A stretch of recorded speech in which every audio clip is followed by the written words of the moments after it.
As origens de uma convicção. O que podemos aprender sobre a natureza das convicções e como podemos usar esse conhecimento para criar uma atitude mental que estimule o nosso desejo de sermos traders consistentemente bem-sucedidos?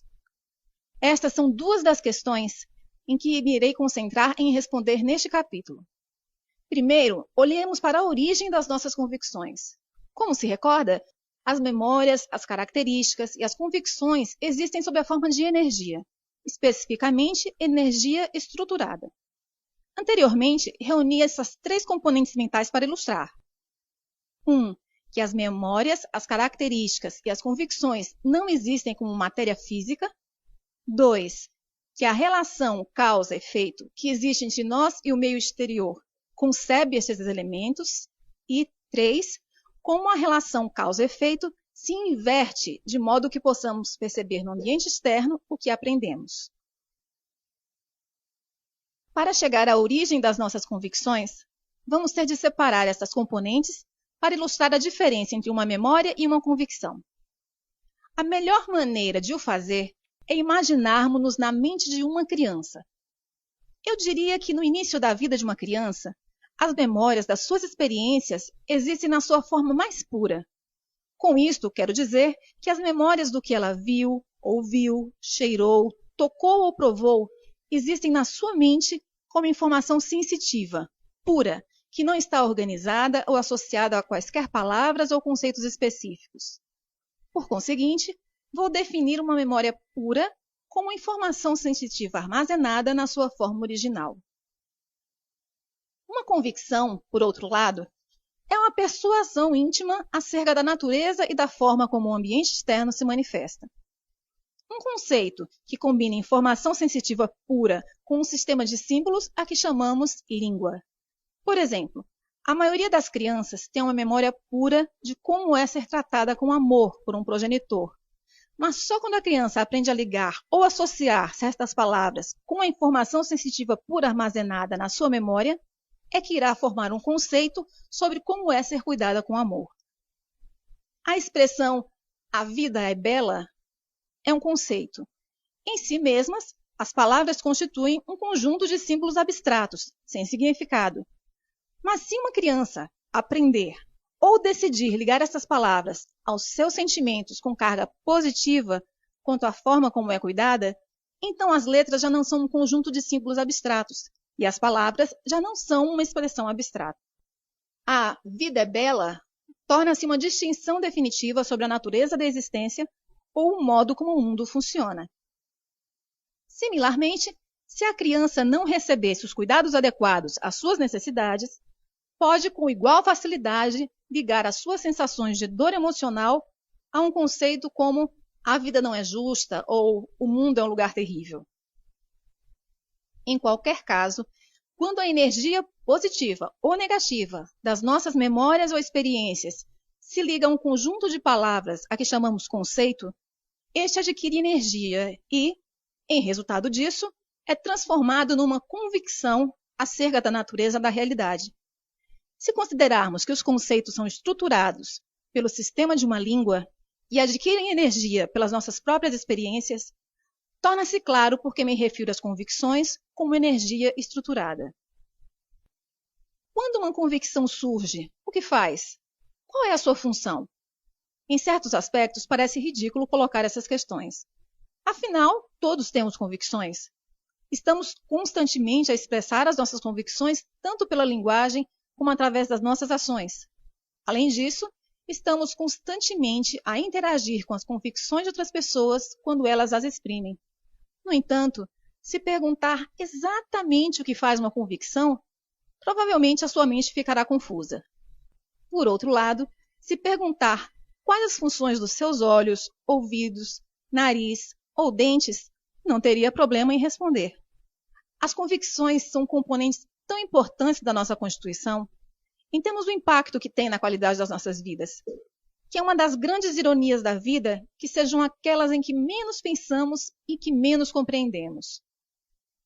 O que quero dizer com aquelas em que menos pensamos é que se tivermos um problema com uma das partes do nosso corpo, naturalmente centramos nela a nossa atenção e pensamos sobre o que precisamos de fazer para resolver o problema. No entanto, não nos ocorre que os problemas que possam limitar a qualidade das nossas vidas, por exemplo, infelicidade, insatisfação ou insucesso numa determinada área, estejam enraizadas nas nossas convicções. Este desvio de atenção é um fenômeno universal. Uma das características proeminentes das convicções é que tornam evidente e inquestionável o que experimentamos. De fato, se não fosse pelo intenso desejo que tem em vivenciar um sucesso consistente como trader, era provável que eu não estivesse a ler sobre este tema.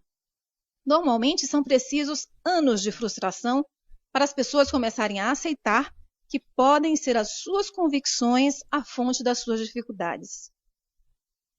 No entanto, embora as convicções sejam uma parte complexa da nossa identidade, não é preciso considerar esse processo de autoanálise como uma crítica. Considere que nenhum de nós cresceu com qualquer uma das nossas convicções, que foram todas adquiridas de várias maneiras. Muitas das convicções que têm um impacto mais profundo nas nossas vidas não foram sequer adquiridas livre ou conscientemente, foram introduzidas por outras pessoas. E provavelmente não será normalmente uma surpresa para ninguém afirmar que as convicções que nos causam mais dificuldades sejam aquelas que foram adquiridas através dos outros sem o nosso consentimento consciente.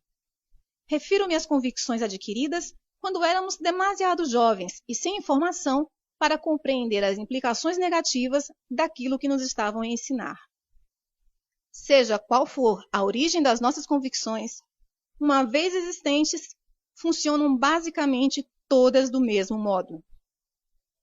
As convicções têm caráter e formas particulares de desempenharem as suas tarefas, ao contrário das diferentes partes dos nossos corpos. Por exemplo, se compararmos os meus olhos com os seus, ou as minhas mãos com as suas, ou os meus glóbulos vermelhos com os seus, podemos ver que não são exatamente iguais, mas têm características em comum que os faz funcionar de modo semelhante. Pela mesma razão, uma convicção de que a vida é bela funcionará da mesma maneira de uma convicção de que a vida é terrível. As duas convicções são diferentes e o efeito que cada uma tem na qualidade de vida de quem a profere é muito diferente, mas ambas as convicções irão funcionar exatamente da mesma forma. As convicções e o seu impacto nas nossas vidas. Num sentido mais amplo, as convicções moldam as nossas vidas. Como já referi, não nascemos com nenhuma das nossas convicções.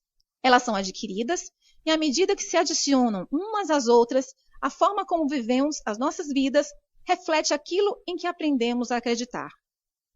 Pense como a sua vida seria diferente se tivesse nascido num sistema cultural, religioso ou político que tivesse pouco em comum com o seu atual.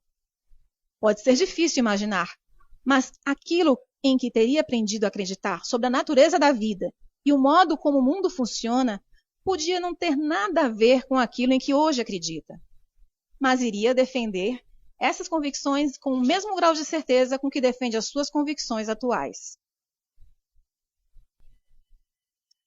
Como as convicções moldam as nossas vidas? 1. Geram a percepção e a interpretação que fazemos da informação do meio ambiente de forma a ser compatível com aquilo em que acreditamos. 2. Criam as nossas expectativas. Lembre-se que uma expectativa é uma convicção projetada para algum momento no futuro. Como não podemos esperar algo que não conhecemos, também podemos dizer que uma expectativa é aquilo que conhecemos projetado em algum momento futuro. 3. O nosso comportamento é coerente com aquilo em que acreditamos. 4. Finalmente, as convicções moldam a forma como nos sentimos quanto aos resultados das nossas ações. Não há muito na forma como atuamos em que as convicções não desempenham um papel importante. Acrescento a seguir um exemplo para ilustrar as várias funções de uma convicção.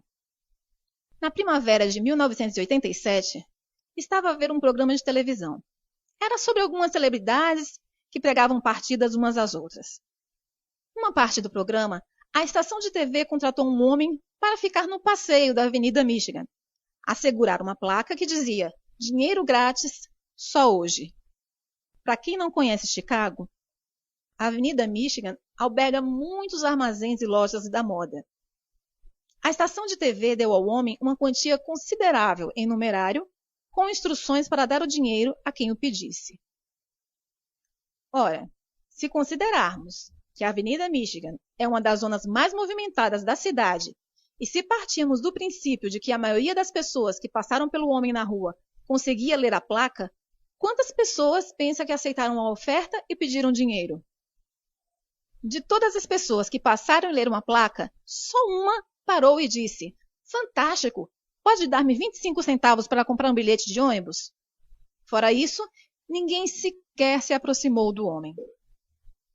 O homem acabou por ficar frustrado, porque as pessoas não estavam a reagir como ele esperava.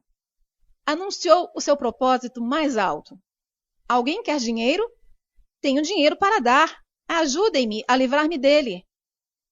Todas as pessoas continuaram o seu caminho como se ele não existisse. De fato, reparei que algumas pessoas se desviaram mesmo do seu caminho para o evitar. Quando um homem de terno e gravata se aproximou, dirigiu-se a ele e disse: quer algum dinheiro? O homem respondeu: hoje não. Frustrado, retorquiu: quantas vezes acontece isto? Importa-se de aceitar o meu dinheiro? Enquanto tentava entregar ao homem algum dinheiro. O homem respondeu com um brusco não e continuou a andar. O que passa? Por que é que ninguém, exceto a pessoa que precisava do bilhete de ônibus, pediu dinheiro? Se considerarmos que a maioria dos transeuntes podia ler a placa, mas mesmo assim não fazia o mínimo esforço para ir buscar o dinheiro, podemos pensar que não se interessavam por dinheiro. No entanto, isso é extremamente improvável, considerando o quanto das nossas vidas dedicamos à procura de dinheiro. Se estamos de acordo que as pessoas conseguiam ler a placa e que o dinheiro é importante para elas, então o que as teria impedido de pedirem uma parte para si? O ambiente estava a disponibilizar uma experiência que a maioria das pessoas teria adorado: alguém a dar dinheiro sem quaisquer condições associadas. Mas o fato é que ninguém prestava atenção. Podem não ter percebido o que estava disponível. Isso é difícil, porque a placa dizia claramente dinheiro grátis só hoje. No entanto, não é difícil perceber se considerarmos que a maioria das pessoas tem a convicção arraigada, um conceito muito forte sobre a forma como o mundo funciona, de que dinheiro grátis não existe. Se o dinheiro grátis realmente não existe, então como é que solucionamos a contradição óbvia entre essa convicção e a placa dizer que existe?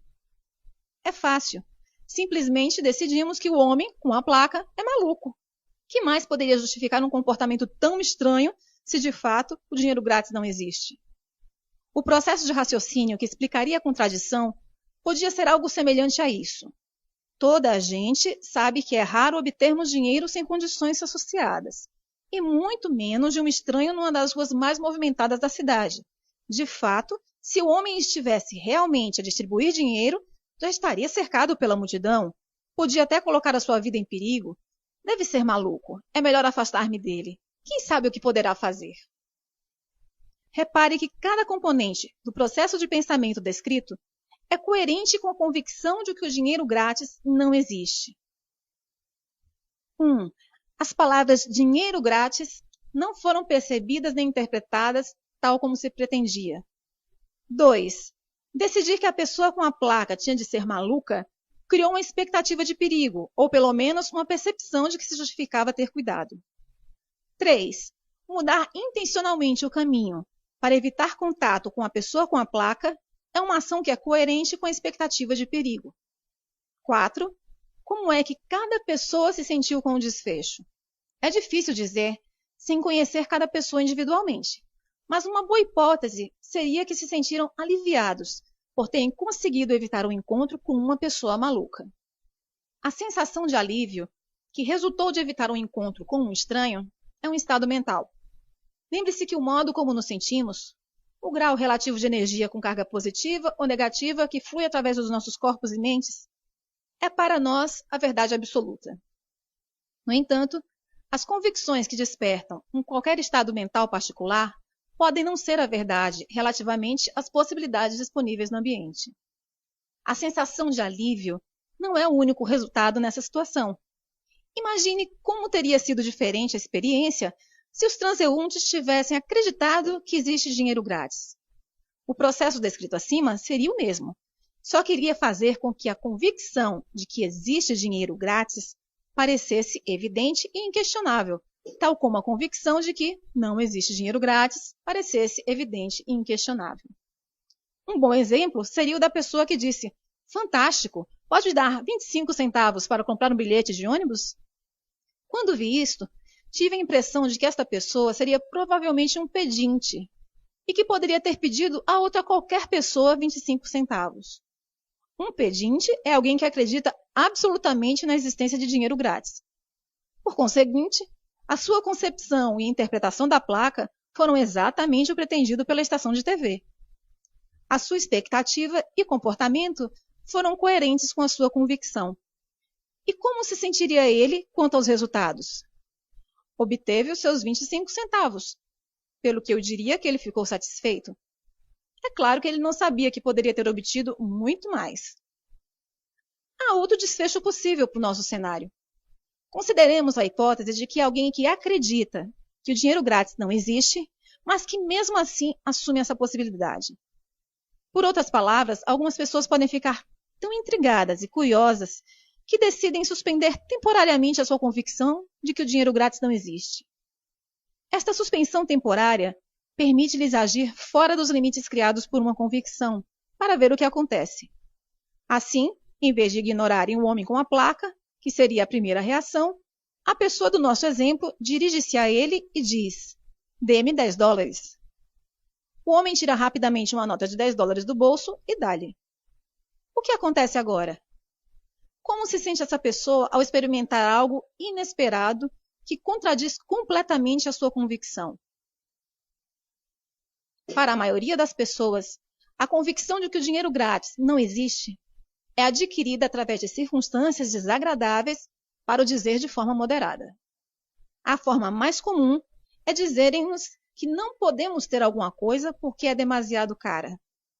Quantas vezes uma criança não ouve: "Mas o que você pensa? Dinheiro não nasce em árvore?" Ou seja, é uma convicção com carga negativa. Assim, a experiência de entregar dinheiro sem condições associadas e sem quaisquer comentários negativos iria provavelmente criar um estado mental de puro júbilo. De fato, a maioria das pessoas ficaria tão feliz que se iriam sentir compelidas a compartilhar essa felicidade e a nova descoberta com todas as pessoas que conhecessem. Posso imaginá-lo a regressar ao emprego ou à casa e no momento em que se encontra alguém, as primeiras palavras que saem da sua boca são: "Não vai acreditar no que me aconteceu." E embora queira desesperadamente que essas pessoas acreditem na sua história, provavelmente não vão acreditar. Por quê? Porque a sua convicção de que o dinheiro grátis não existe irá fazer com que interpretem a sua história de um modo a negar a sua veracidade. Para levar este exemplo um pouco mais longe, imaginemos o que aconteceria ao estado de espírito da pessoa do nosso exemplo se lembrasse que poderia ter pedido mais dinheiro. Está num estado de júbilo. No entanto, no momento em que esse pensamento lhe surge, ou alguém lhe lembra que poderia ter pedido mais dinheiro, o seu estado de espírito alegre irá imediatamente mudar para um estado de pesar com carga negativa. Por quê? Porque associou-lhe a convicção com carga negativa, que significa perder uma oportunidade. Em resultado, em vez de ficar contente com o que obteve, irá lamentar o que poderia ter obtido, mas não obteve. Convicções versus verdade. Nestes 3 exemplos, todos têm a sua versão individual.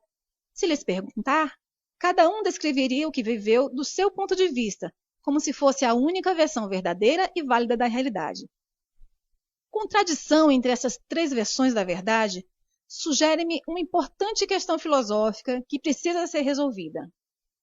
Se as convicções limitam o nosso conhecimento da informação gerada pelo ambiente físico, para que percebamos esteja em consonância com o que acreditamos, Então, como é que sabemos o que é a verdade? Se as convicções limitam o nosso conhecimento da informação gerada pelo ambiente físico, para que o que percebemos esteja em consonância com o que acreditamos, então como é que sabemos o que é a verdade? Para responder a esta questão, temos de considerar 4 ideias. 1. O ambiente manifesta-se numa combinação infinita de formas. Se combinarmos todas as forças da natureza que interagem com tudo o que foi criado pelo homem, e se acrescentarmos as forças geradas por todas as formas possíveis de as pessoas se exprimirem, o resultado é um número de versões da realidade tal que seguramente iria impressionar até a pessoa com o espírito mais aberto. 2. Até termos adquirido a capacidade de perceber todas as formas possíveis em que o ambiente se pode exprimir, as nossas convicções irão sempre representar uma versão limitada das possibilidades do ambiente, sendo as nossas convicções uma visão sobre a realidade, mas não necessariamente uma declaração absoluta de realidade. 3. Se discordar da segunda afirmação, então pense que se as nossas convicções fossem um reflexo 100% rigoroso da realidade, então as nossas expectativas seriam sempre satisfeitas. Se as nossas expectativas fossem sempre satisfeitas, estaríamos num estado perpétuo de satisfação, com um sentimento permanentemente de felicidade, alegria e bem-estar, por a realidade física se revelar sempre exatamente como esperamos. 4. Se conseguir aceitar a terceira afirmação como válida, então o corolário também é verdade. Se não estivermos satisfeitos, então as nossas convicções não se relacionam perfeitamente com as condições ambientais. Tendo essas 4 ideias em consideração, consigo agora responder à questão: qual é a verdade? Se as convicções impõem limites ao que percebemos como possível e o ambiente se consegue exprimir numa combinação infinita de formas, então as convicções só podem ser verdadeiras relativamente ao que tentamos conseguir num determinado momento. Ou seja, o grau relativo de veracidade inerente às nossas convicções pode ser medido pela forma como nos são úteis. Cada um de nós tem forças geradas internamente, curiosidades, necessidades, vontades, desejos, objetivos e aspirações, que nos compelem ou motivam a interagir com o ambiente físico. O conjunto de passos que damos para satisfazer as nossas curiosidades, necessidades, vontades, desejos, objetivos ou aspirações depende daquilo em que acreditamos ser verdade numa dada circunstância ou situação. Essa verdade, seja ela qual for, irá determinar 1. As possibilidades que percebemos relativamente ao que o meio ambiente nos disponibiliza. 2. Como interpretamos o que percebemos. 3. As decisões que tomamos. 4. As nossas expectativas de resultados. 5. O que fazemos. E 6. Como nos sentimos quanto aos resultados dos nossos esforços. Num dado momento, se estamos satisfeitos, felizes ou numa situação de bem-estar relativamente a algo que tentamos conseguir, podemos dizer que a nossa verdade, isto é, independentemente das nossas convicções, é útil, porque o processo, como se afirmou acima, funcionou. Aquilo que percebíamos não só estava em consonância com o nosso objetivo, mas também com o que o ambiente nos disponibilizou. A nossa interpretação da informação resultou numa decisão, expectativa e ação que estavam em harmonia com a situação e as circunstâncias ambientais. Não houve qualquer resistência ou força contrária por parte do ambiente, ou na nossa própria mente, que diminuísse o resultado que tentamos conseguir. Em resultado disso, encontramos-nos num estado de satisfação, felicidade e bem-estar. Por outro lado, se nos encontramos num estado de insatisfação, desilusão, frustração, confusão, desespero, pesar ou falta de esperança, podemos dizer que, relativamente à situação e circunstâncias ambientais, as nossas convicções não funcionam bem, ou nem sequer funcionam, e, por conseguinte, não são úteis. Simplificando, a verdade depende do que funciona em relação àquilo que tentamos conseguir num dado momento.